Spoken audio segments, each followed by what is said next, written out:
વિશ્વ પર્યાવરણ દિવસ નિમિત્તે આજે વડાપ્રધાન નરેન્દ્ર મોદી સુરતની મુલાકાતે આવી રહ્યા છે। પેટ્રોલ અને ડીઝલની બચત સાથે પર્યાવરણ જાળવણીનો સંદેશ આપવામાં વિશાળ સાયકલ યાત્રાનું આયોજન કરવામાં આવ્યું છે। વડાપ્રધાન નરેન્દ્ર મોદીના સુરત આગમનને લઈને શહેરમાં વિવિધ કાર્યક્રમોનું આયોજન કરવામાં આવ્યું છે। પર્યાવરણ સંરક્ષણ માટે ઈંધણ બચતનો સંદેશ જન સુધી પહોંચાડવા માટે નાયબ મુખ્યમંત્રી હર્ષ સંઘવીની આગેવાનીમાં વિશાળ સાયકલ યાત્રા યોજાશે।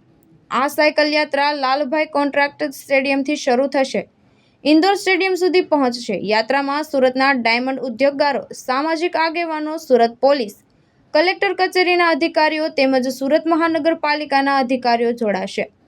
આયોજકોના જણાવ્યા મુજબ 2000થી વધુ સાયકલ સવારો આ યાત્રામાં ભાગ લેશે અને સભા સ્થળે સુધી પહોંચશે।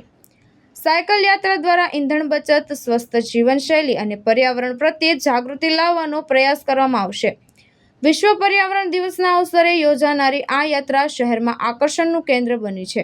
આજે વિશ્વ પર્યાવરણ દિવસ છે અને એની અંદર ખાસ કરીને આજે આપણા વિશ્વના લોકલાડી ખૂબ મશહૂર નેતા માનનીય વડાપ્રધાન નરેન્દ્રભાઈ મોદી તેઓ આજે સુરત આવી રહ્યા છે અને એમણે એક દેશને એક સંદેશો આપ્યો છે કે પેટ્રોલ, ડીઝલ અને અમુક વસ્તુથી તમે મોંઘવારીથી દૂર રહો કરીને એટલે વાપરવામાં ધ્યાન રાખો।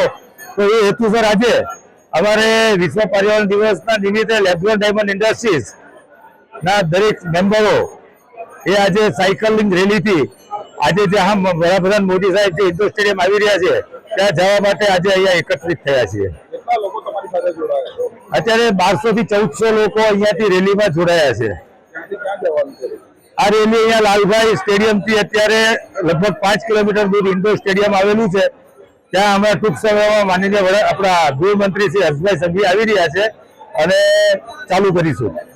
પર્યાવરણ બચાવો, વિશ્વ બચાવો અને આપણે પણ બચીએ, આ શુભ સંદેશોને લઈને આજે ભારતના યશસ્વી વડાપ્રધાન શ્રી નરેન્દ્રભાઈ મોદી સુરત શહેરની મુલાકાતે આવી રહ્યા છે।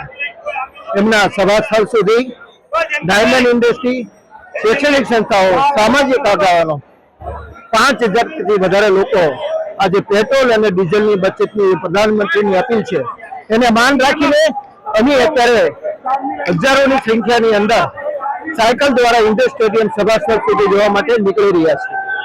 ભાવેશ ઉપાધ્યાય, દ્રષ્ટિકોણ ન્યૂઝ, સુરત।